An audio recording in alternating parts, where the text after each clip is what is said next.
Naglalaro kami ng taguan ng mga kapatid at pinsan ko sa bahay namin. Naisip ko na sa isang cabinet ako magtatago. Habang nasa loob ako, parang pakiramdam ko ay ang sikip-sikip.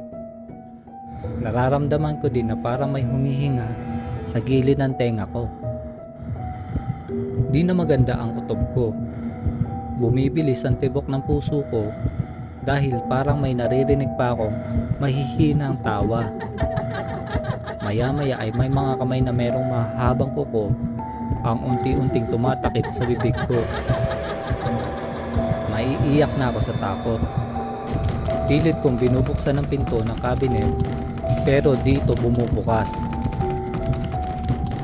Nang nakita ko sa siwang ng cabinet ng pinsan kong taya ay nakalabas ako ng cabinet.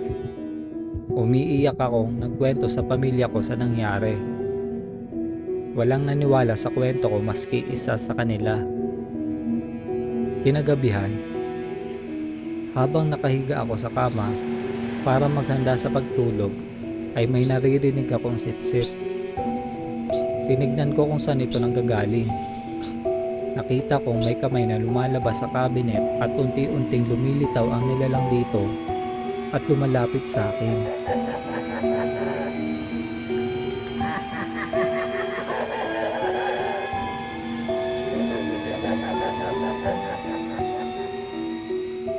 Mama, Papa, si Bunso nasa loob ng cabinet.